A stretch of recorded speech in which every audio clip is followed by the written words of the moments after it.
Good morning. The Akma General Insurance Dose of Sales Cafe Live. This brought to you by Akma, where we share knowledge and skill for professionals in the insurance. Today's topic, financial independence of fund planning. Malonzo, your dinner for today. This session by asking you, ano bang definition mo ng freedom? A lot would do with say debt-free living. First, may kapag to buy what they need. And at the same time, din nila enjoying their lives, traveling, dining out, shopping, that you don't have to look at the price tag. Marami na tayo even naranasan na making both ends meet. So what happens is, what you only have in or worse, kalagay yung kinikita mo. The money that you're holding on, yung itinato, will dictate the choices. Alam ko, you actually listening to me right now are irresponsible people. Kung may hawak kang pera ngayon, you are confronted with the dilemma. I want to travel on a vacation. Huwag na lang, pang tuition pa to. That's what I'm saying. Your situation dictates your choices. With that being, now more than ever, kailangan mo talaga magsimula. Take that first step to financial independence. I'm asking everyone right now, or I'm telling you right now, everyone has dreams in life for themselves and for their loved ones. Now, in order for you to have a clearer path towards financial independence, determine first where you really stand financially. So I will ask you now, and I want you to be very honest with yourself. What financial goals have you achieved so far? I'm sure a lot of you who are in their 20s, 30s, 40s, or even a bit more advanced age, iba-iba pwede niyong maisagot. There are some of you who might answer, by the way, this particular answer, very simple, yet very effective and motivating for you. May nasimulan na akong ipunin. May savings na ako. Maybe that not much, but I started already. Good. Okay? How about the others? Anong sasagot nyo? Are you able to buy your first car already? Build your dream home? Or baka naman yung iba sa inyo would say, nah, I've stricken off some of the items on my bucket list, like traveling to Europe, owning my own business. Wow. Congratulations. Okay? Congratulations. What does that mean for you? Diba, while you're contemplating on it, feels good, right? Feels good. Doesn't it motivate you even more? Inspires you to do more? So go ahead. Set your eyes on your next milestone. So with that being said, ano pang gusto mo ma-achieve? What's your next milestone? I am challenging everyone right now. Isipin mo, what would you like to achieve next? Or better yet, what's the next important milestone that you need to achieve? Meron sa inyo, maybe start my own family, renovating the house, prepare for the kids' education, have a comfortable life at retirement, expand my business, travel some more.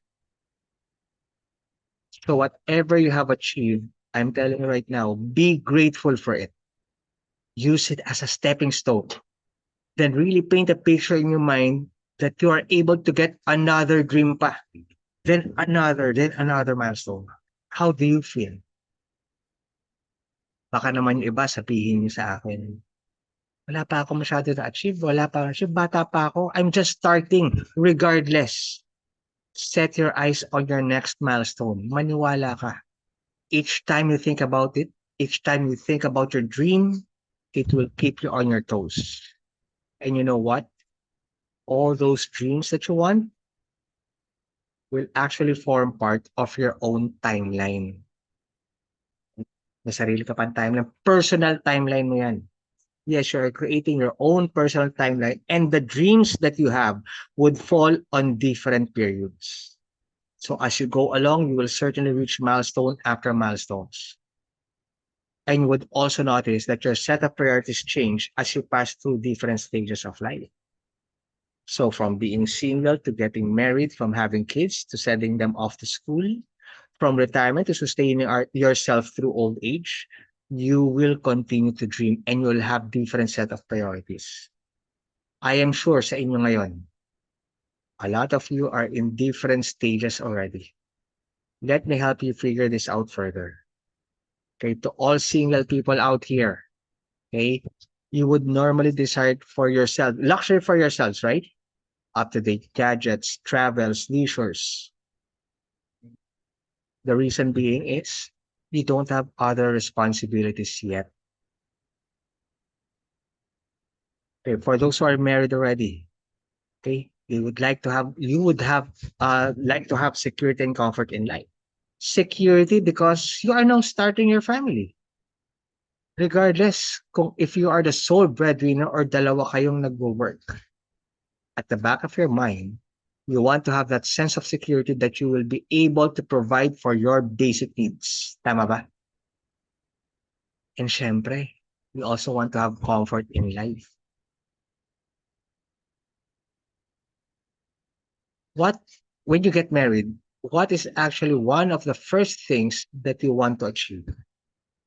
Definitely, you want to move in your own house, right? In your own place, have your own car, and to have that security that I'm talking about, funds for emergency. Then priorities further change when they have kids already, when you have kids already. Since you have dependents, so sa mga parents out here, okay, what do you need to prioritize? I am sure education of your kids. Yan agad ang nasa isip mo. Think about it for a moment. I am talking to the parents right now. I am sure at some point you and your better half talked about what school you want your kids to go to, tama? Or kung mga toddlers na yung mga chikiting ninyo. Di ba it feels good when you ask them, what do you want to be when you grow up? And they would answer you, I want to be a doctor, a lawyer, a pilot, an astronaut. Needless to say, my dear parents, ikaw na isang magulang, you really want to secure your children's education to give them a better chance in life. And of course, when you are about to retire already, you would want to have a comfortable life at retirement, doing the things that you now have time for, and even pursue your passion. All these things are part of your timeline. These are priorities and your milestones for each life stage. I'm asking you right now, fast forward yourself per life stage and see yourself achieving those milestones. How do you feel? Ikaw na nakikinig yan, how do you feel?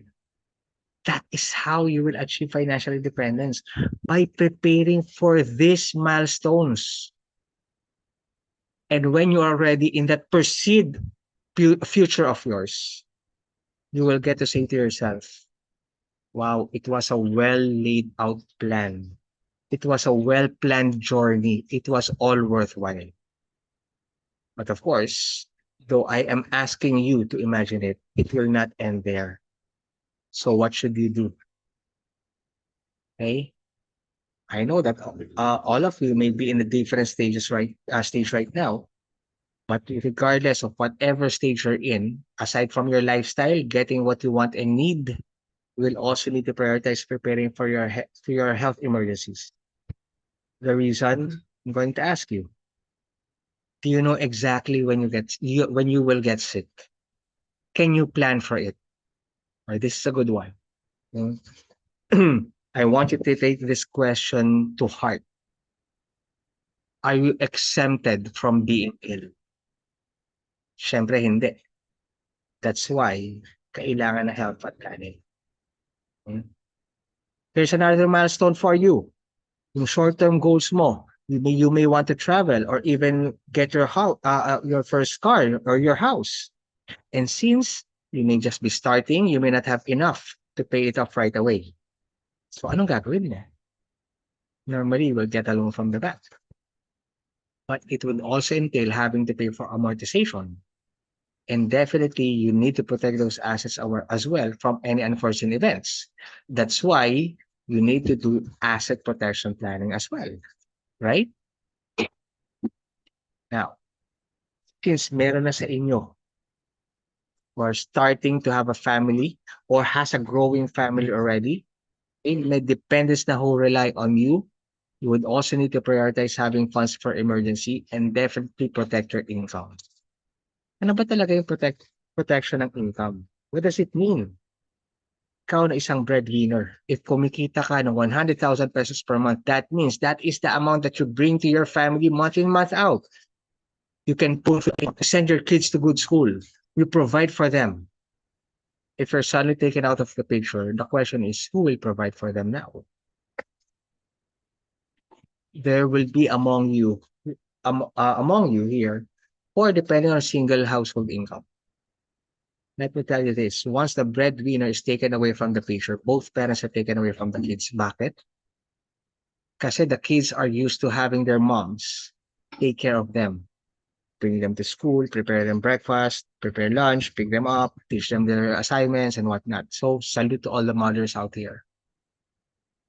So what will happen if the breadwinner is taken away from the picture? The mom would have no choice. Ikaw, you will have no choice but to look for a new source of income. So how can you take care of your kids? This is something for you to think about. Okay? For that reason, kailangan ng income protection. For your long-term goals, you will need to ensure that you have enough funds to put your kids to college and, of course, prepare for your life at retirement. So that's why you need to have education and retirement fund planning. And during your retirement years, you still need to provide for your wants, for your needs, additional medical spending, smooth transfer of your wealth with as little conflict and expenses as possible. That's why you need to have estate fund planning as well. Now listen carefully to this, okay? From your current stage up to your long term, it can be addressed by providing with an insurance protection for life, health, and asset. And for your retirement needs, it can be addressed for our retirement and wealth transfer solutions. Let me share with you some important facts about these priorities. Okay? So sa lahat ng mga magulang dito, sa mga lahat ng nagpapaaral, okay, what is your motivation? What is your personal reason why you send them to school? To give them a better chance in life, right? I once had a classmate, sabi niya, ang hirap naman ng math. Para saan pa, bakit pinag-aaralan to? Why do I need to solve for this particular math problem? Lagi ko na lang hinahanap si X. Hmm? Saan ko ba gagamitin to? Well, dear parents, education has a deeper meaning. Sabi nga ni Neil deGrasse Tyson, well, he's an astrophysicist. It's not about knowing the subject. What it teaches students is how to solve a problem. That's why education is important, ladies and gentlemen. It's not just about the grades. It's just a validation that they have learned it. But the deeper essence of it is it prepares an individual for the real world, for the real life problems. Unfortunately, a lot of Filipinos cannot even afford to go to school. In 2020 alone, it is said that 4.4 million Filipinos are unable to enroll due to lack of funds. That is according to SWS survey. At the beginning of 2022, out of the population natin of 112 million, 34.6%, close to 35%, belong to children below age 15 years old. So this means there are a lot of kids out there who would like to go to school and parents who would be needing help on how to prepare for it. Now, for retirement, life expectancy of Filipinos still at age 71 to 80 years old based on World Bank data. Okay? It may sound as a good news for you. Kasi Pinoys daw, you live longer.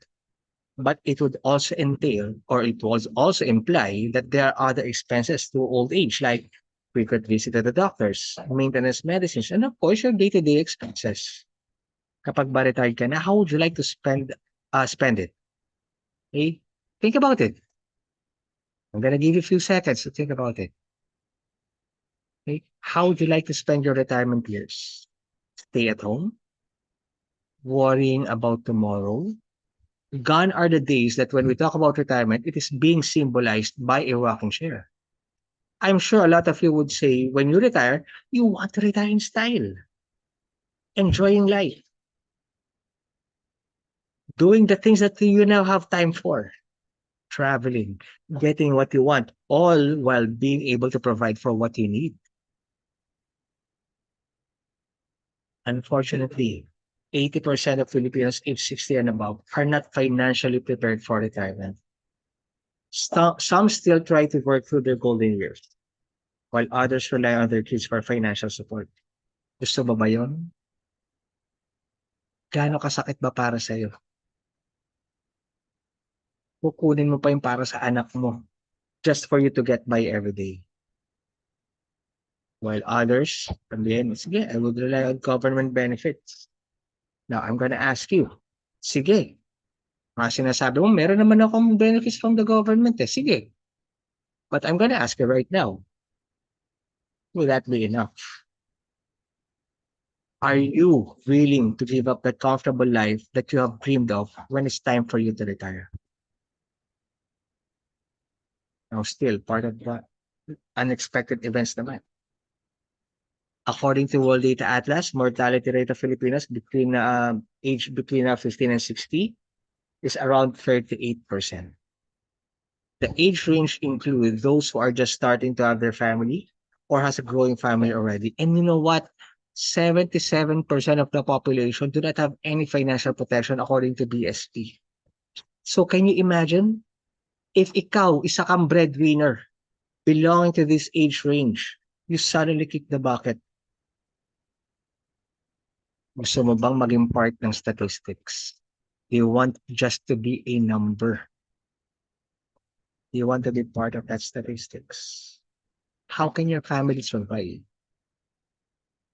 And of course, when stricken with any of these top 5 killers, like heart attack, stroke, diabetes mellitus, hypertension, even cancer, aside from physical suffering that you have to endure, there are other burdens that go along with it.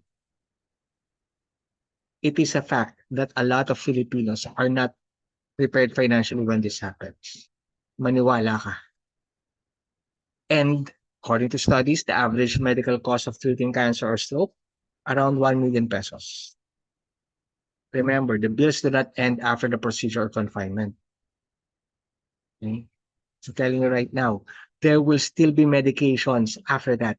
Frequent visit to the doctor, therapy. Okay? Now, magkano ba iniipon mo buwan-buwan? Meron nga ba? Kung meron, magkano? According to BSP, 36,000 pesos ang average savings ng isang Pinoy. So, compare the two.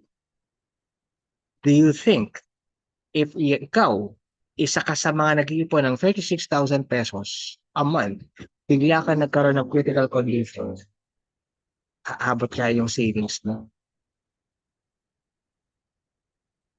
Some would argue na meron naman akong some sort of health fund source. Okay? Yes. Mostly would say meron silang PhilHealth, may HMO. I'm all for that. I would actually advise you talaga to have it. Maganda yan. But the question is, would that be enough? Again, according to studies, okay, so 56% of the total medical bills would still be out of pocket.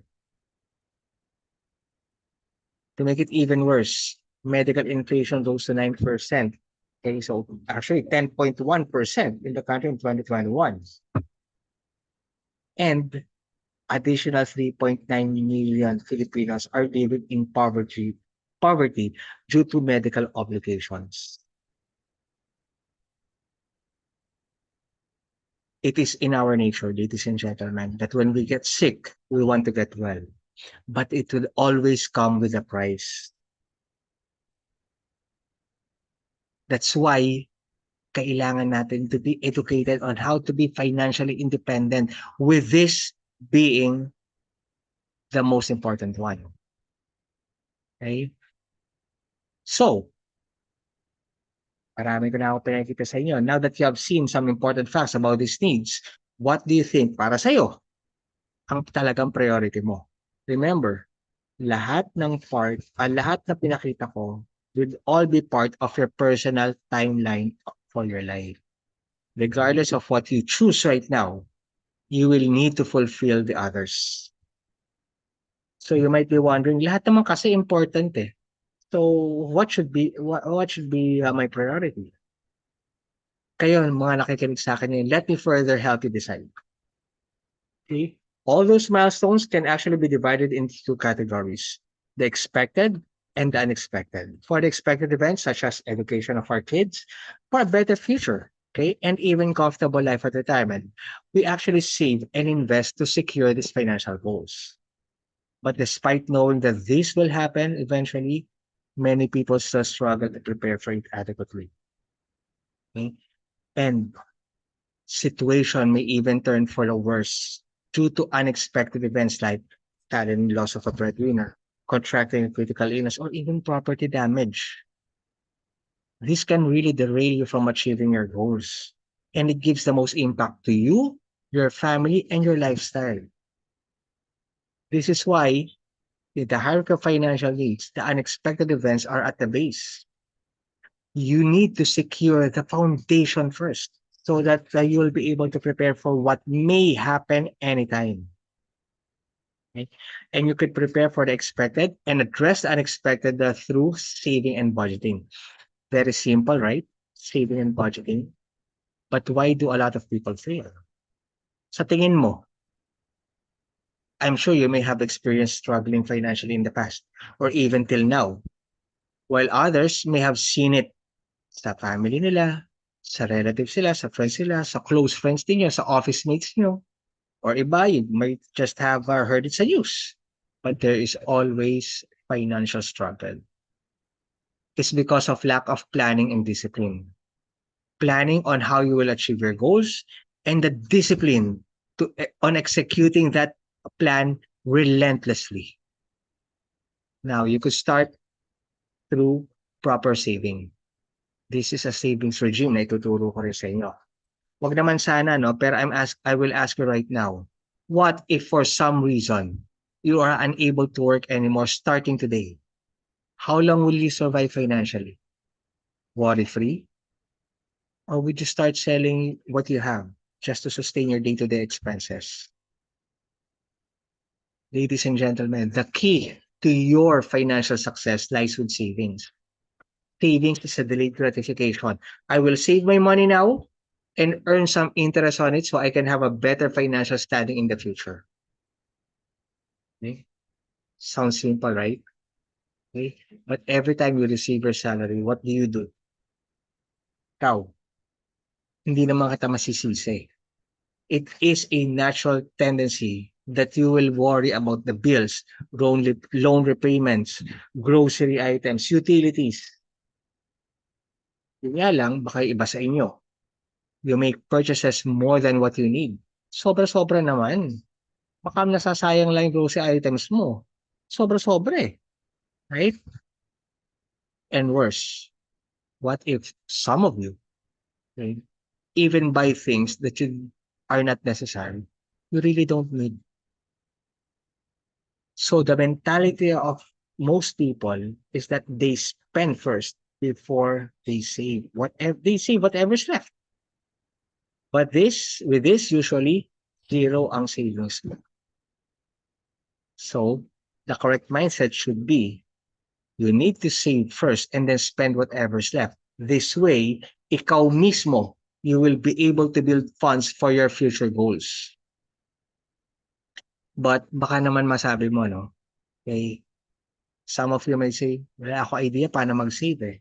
Don't worry.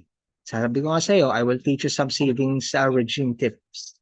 Okay, one of which would be, of course, magkano ba dapat ang iniipon mo buwan-buwan? I am not saying that you have to save all your income on a monthly basis or all your savings monthly. Okay, that would be impractical because you still have bills to pay. You have to buy food.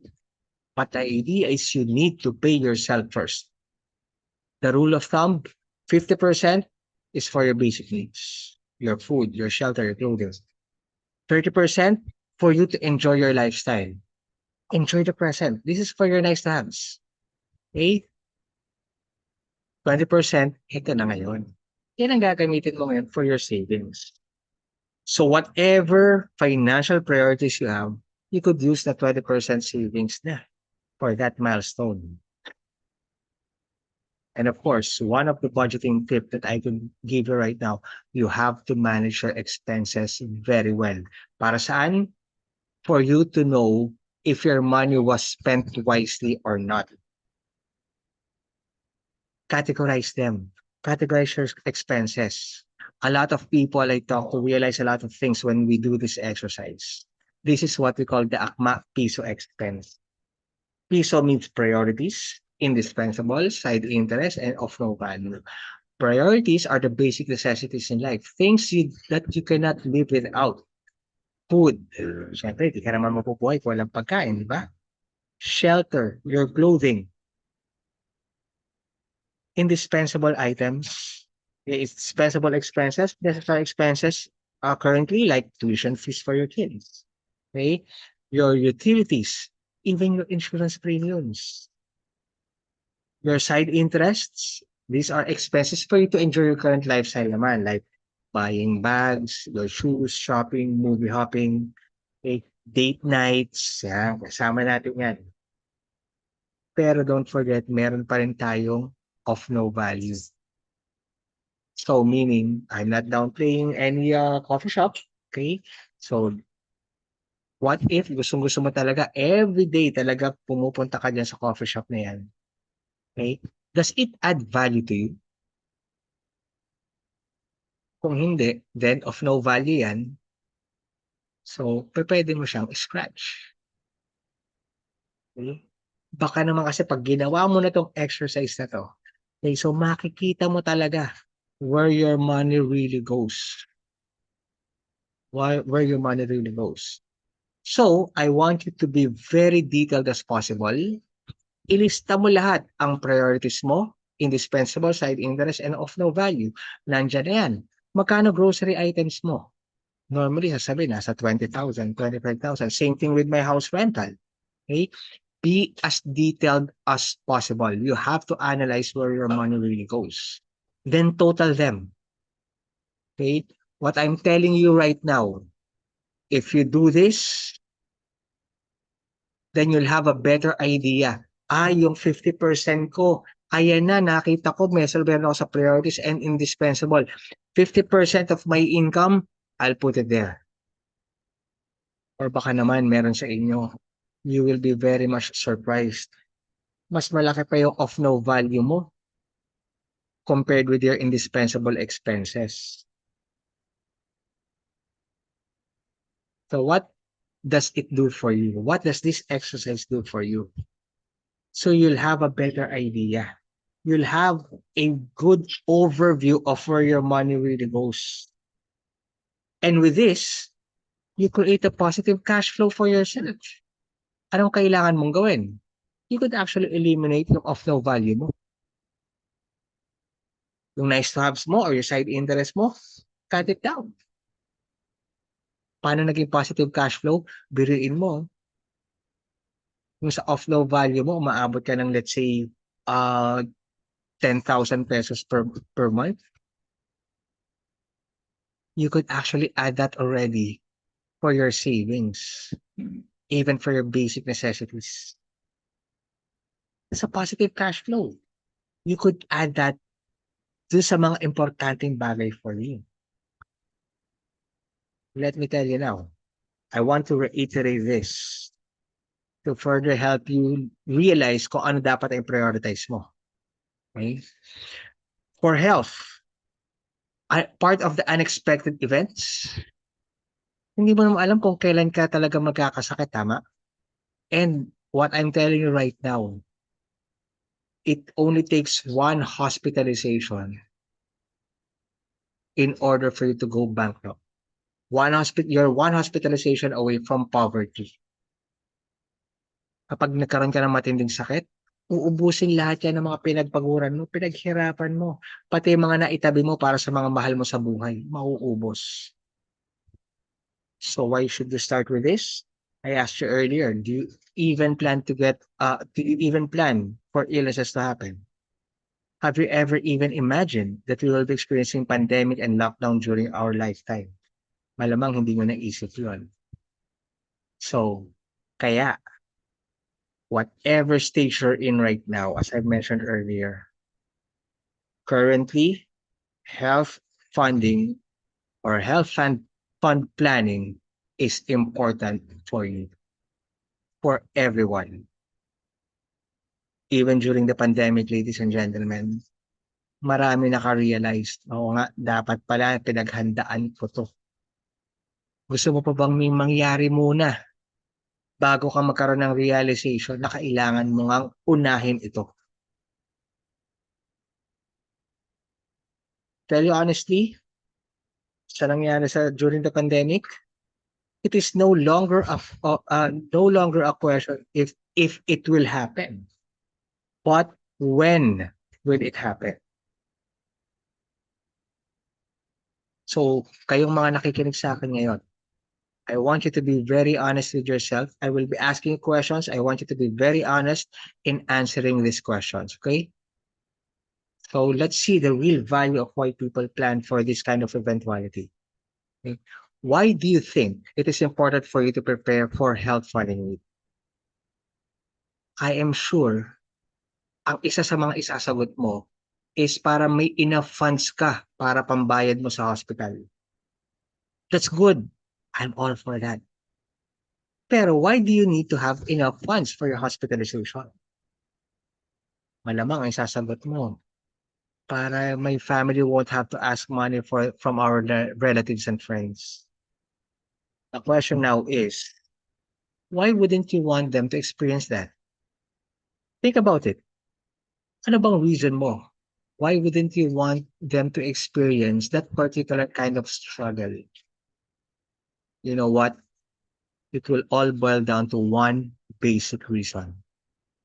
Because you love them so much. And you don't want them to be burdened by your condition. Diba totoo naman? You being a mom, being a dad, being a son or daughter, I am sure that you don't want your loved ones to feel that struggle because of you. Because of you. Okay? You don't want them to struggle because of you, mainly because you care for them so much. You love them. Tama ba? Ikaw, nakikinig ngayon. That is not being sentimental, but that is just the truth. That is in our nature. Next question is, and this time, I want you to paint a picture on your mind. Okay? Let us assume that you were able to prepare for your funds for your health. Unfortunately, you were stricken with a critical condition. Well, good thing nakapag-prepare ka financially. How do you see your family in the midst of your ordeal? Well, your answers might be, same lifestyle. Nakapaghanda naman ako eh.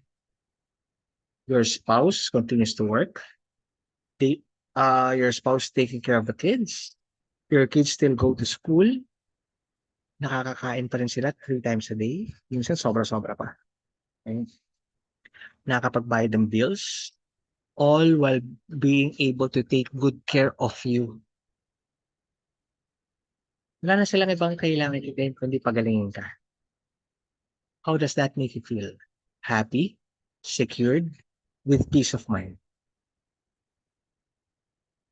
But what if you get critically ill and you were not able to prepare for it financially? Ano kaya mga problems that you yourself would encounter? Anong effect niyan to your family? What do you think are they willing to give up just to sustain your medication?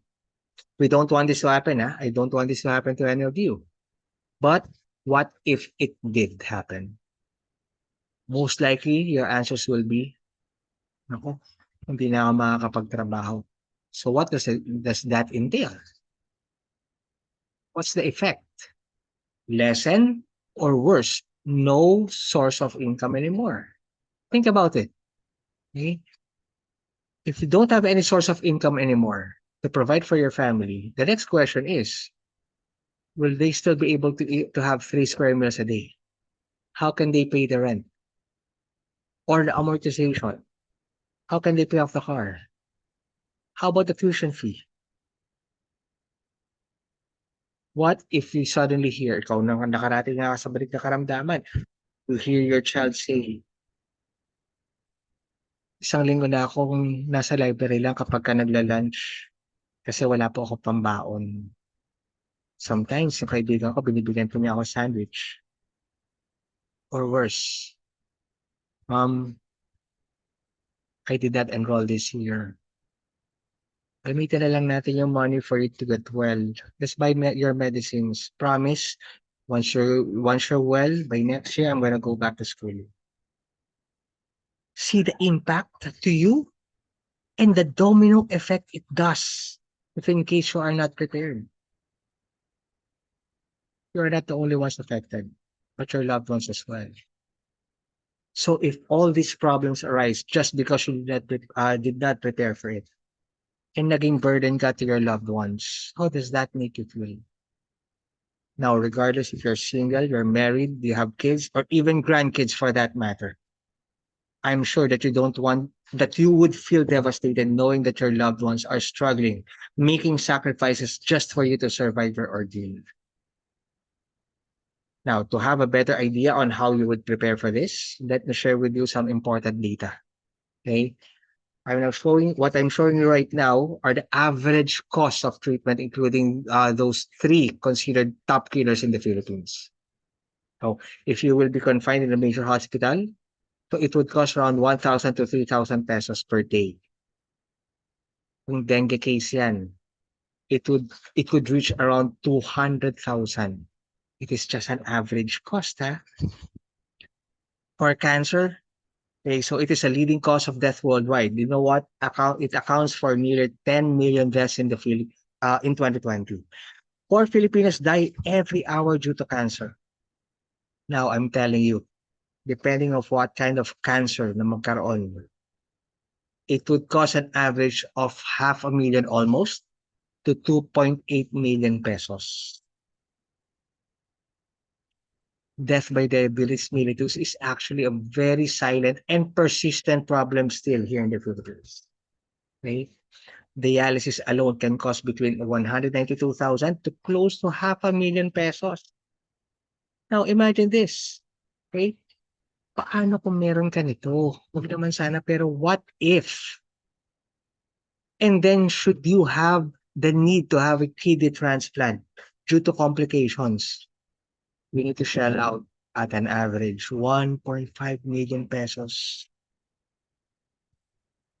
And did you know, almost 20% of total deaths in the Philippines in 2020 is attributed to heart attack? Surprisingly, mas mataas kaysa sa pandemic death cases. And cost of treatment, it's not gonna be lower than 700,000 pesos. Okay? Now ask yourself, do you know of someone, maybe a family member, close friend, who suffered or is currently suffering from a critical illness? If wala kang kilala, I'm pretty sure, meron kang narinig na sa news somewhere. What's the condition? You even have an idea how much it would cost to treat that kind of ailment? Now, preparation for the unexpected is a key for building your financial foundation.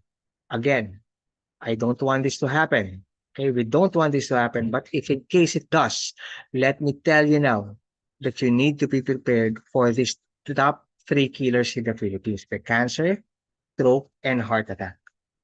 Of course, there are still other illnesses. Baka sasabihin mo sa, hindi lang naman yan ang mga sakit sa Pilipinas. Say, yes, that's why I've included the others there.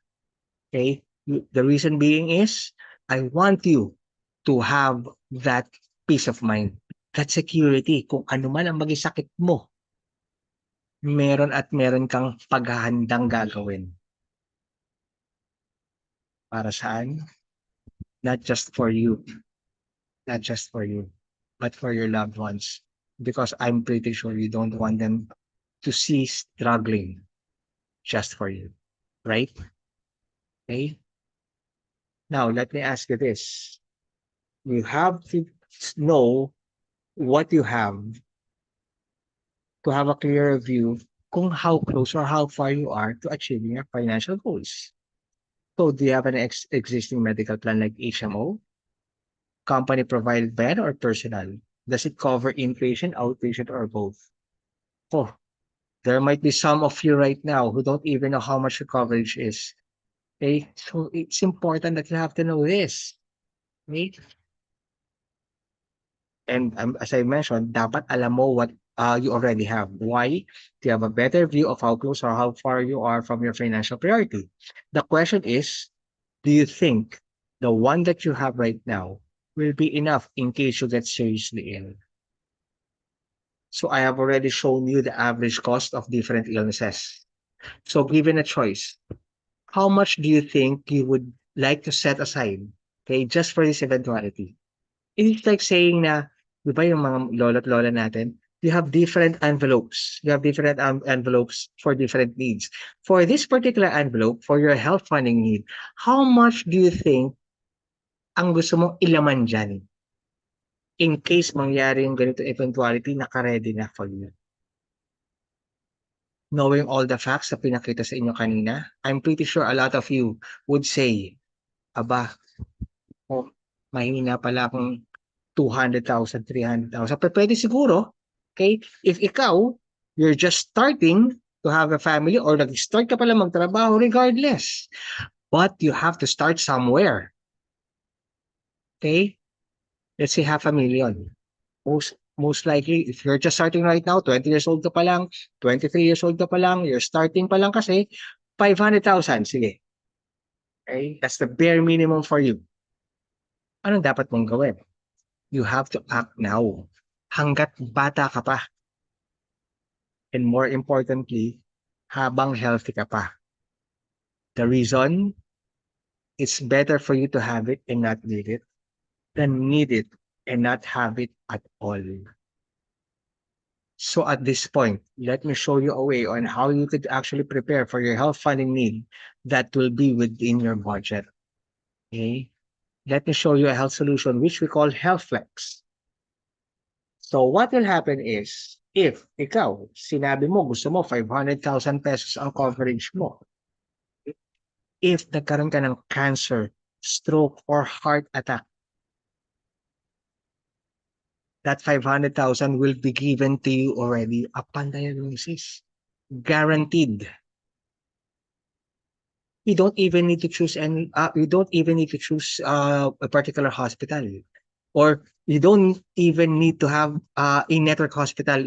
What I'm trying to say. Okay, you could choose whatever hospital. You could choose whoever doctor you want. You will not be limited. And the only thing that you need to do is to get well, because we will provide you with the money when you need it the most. Again, it's guaranteed. So here are the list of critical illnesses that will be covered. So ang sabi mo kanina, the top 3 killers, cancer, stroke, and heart attack. And meron pang iba. Okay? Ayan. What does it do for you? It gives you that security and peace of mind. Ba, ang dami palang pwede. So kahit anong mangyari sa akin, covered ako for 500,000. That's it. And what if hindi ka naman magkasakit? This particular solution could actually accumulate a cash value for you. Parang may nagsasave na for you.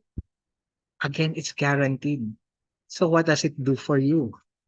Okay? In the long run, yung guaranteed cash values na yan is either pwede kang take ng policy loan for emergency, or you want to enjoy your money na, then surrender your policy and get cash values. Okay?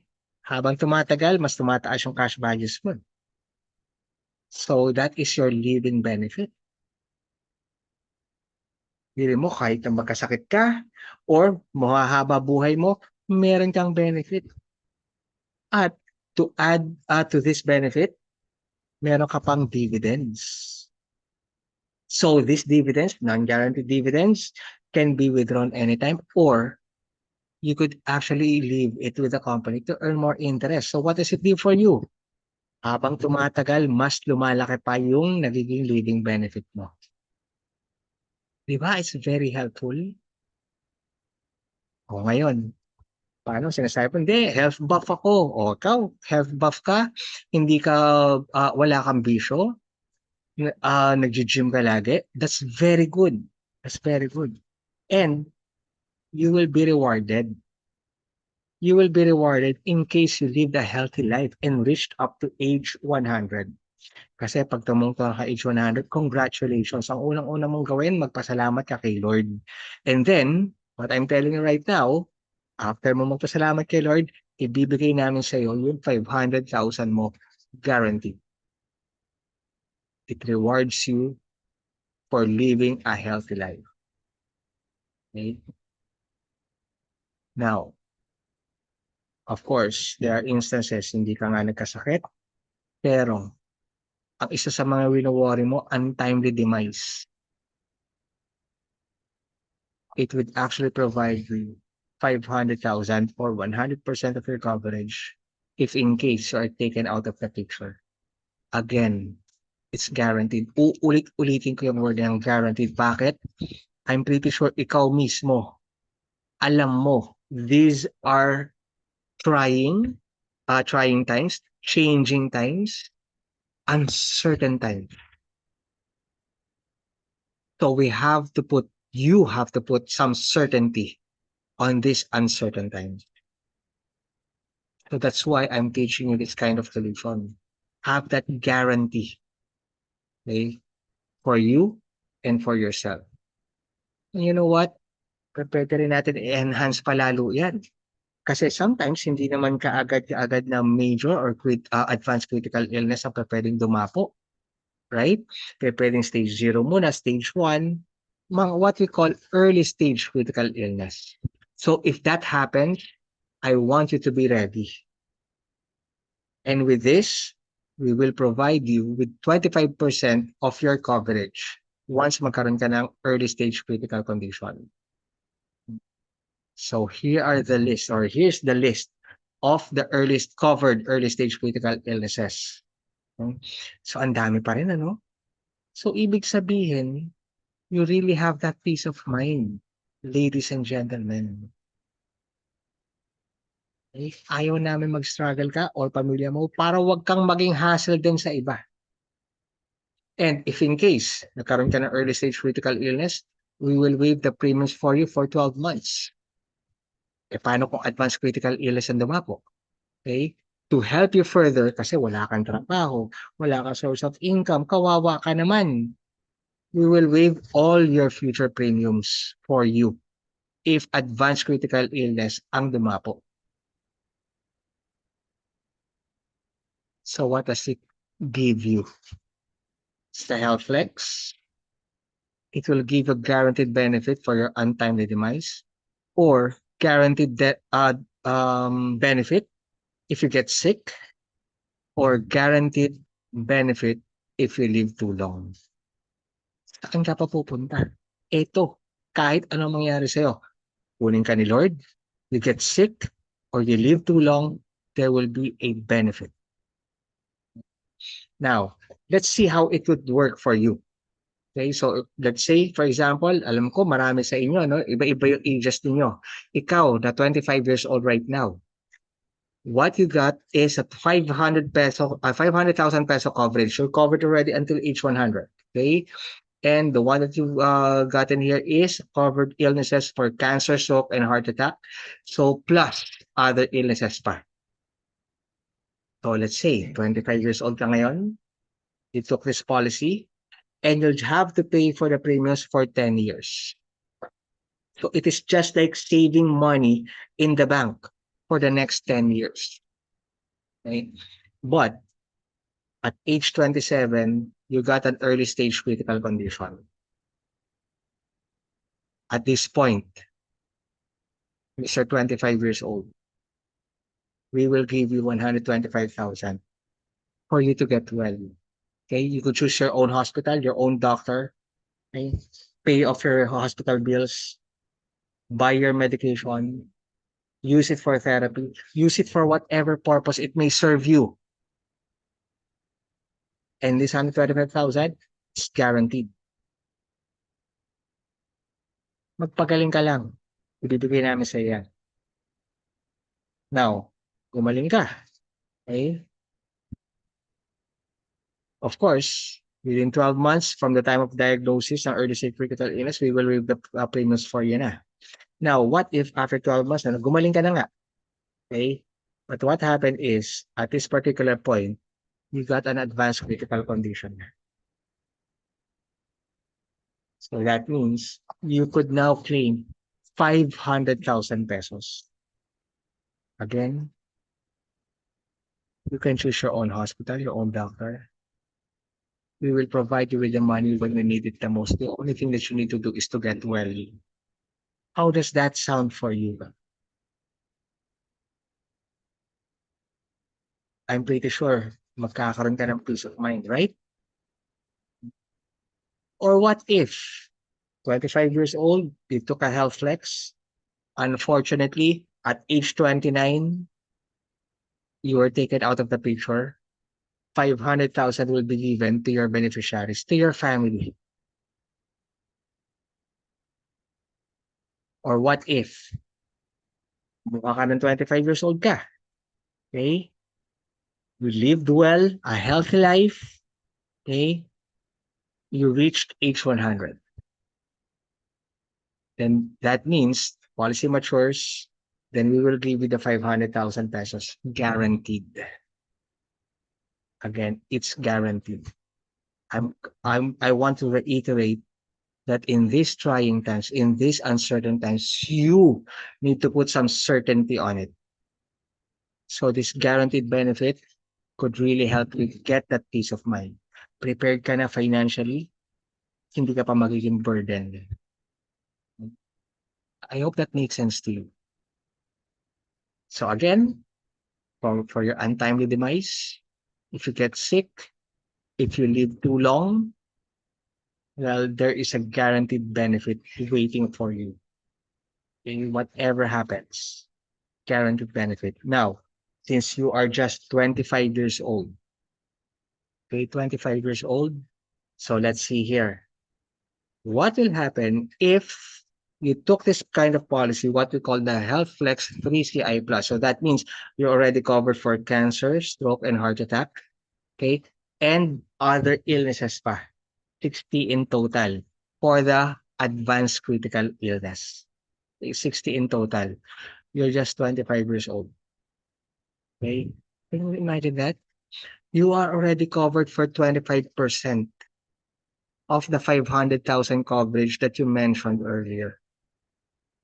So if nagkaroon ka ng early stage critical illness, 125,000, that's the amount that will be given to you already guaranteed upon diagnosis. And if in case, after 12 months, for example, or after several years, nagkaroon ka ng advanced critical condition. Okay? It could actually provide you 100% of your coverage or the 500,000 pesos upon diagnosis.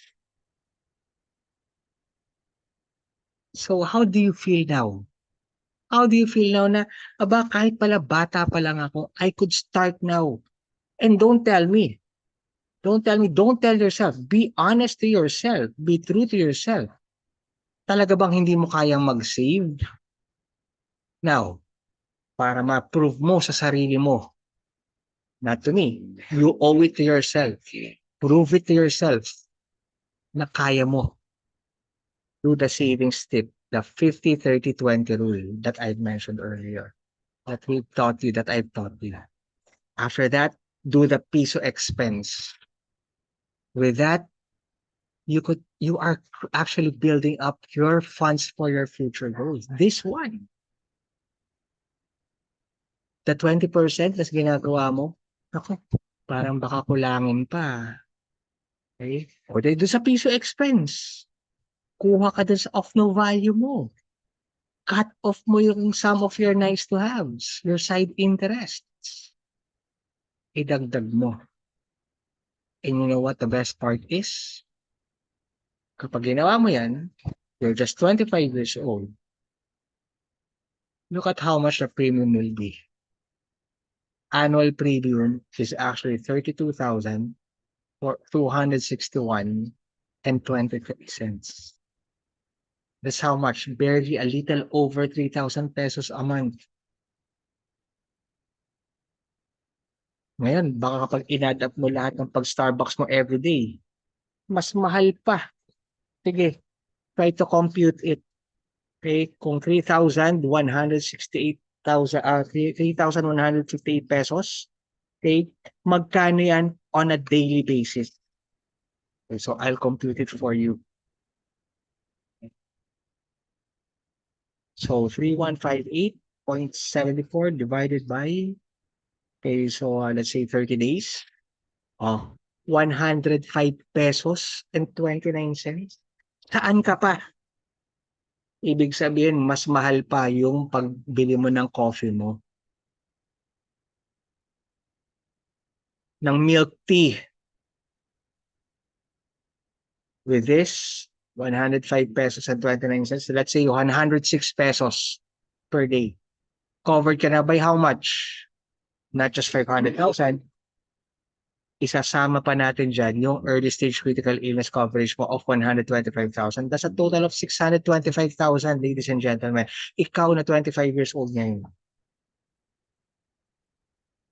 A total benefit of 625,000 for a 32,261 pesos na annual premium. It is like just saving in a bank. Now, I'm going to ask you, what if, sige, sa bangko na lang ako magsisave. O naglagay ka ng 32,000 pesos sa bank.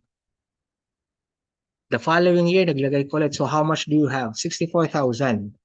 Unfortunately, that particular year, nagkaroon ka ng early stage critical illness. So how much can you get from your bank? The 64,000, right?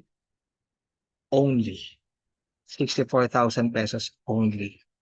But with this, magkaroon ka ng early stage critical illness, guaranteed 125,000. Kahit na kaya isang taon ka pa lang, even if you only have 1 year pa lang that you're saving 32,261 pesos. It is as if that particular 625,000 is already in your bank, readily available. Whatever happens to you, that's available. Ever ready to be withdrawn for you. So imagine this. It is as if you're saving just 5% of your total benefit every year for the next 10 years. The question is, now, would this be within your means? And to answer that truthfully, without being biased, okay, go back to your savings regime that I've told you earlier, the 50-30-20 rule and the piso expense. That would help you decide. That would help you answer that question. Is this within your means? 25 years old. Now there's only one thing left for you to do. Secure your future today. Ngayon pa lang. Secure your future today. You have to act now. You have to act now, ladies and gentlemen. And thank you for joining Akma Insurance Agency's FB Live. We are live every day from Mondays to Saturdays, 8 a.m. on Akma's FB page. Please like and follow our FB and YouTube pages for our latest updates and content. Don't forget to start your day every day with a daily dose of sales caffeine. This is JP Malonzo for Akma General Insurance Agency. Have an amazing day. Thank you.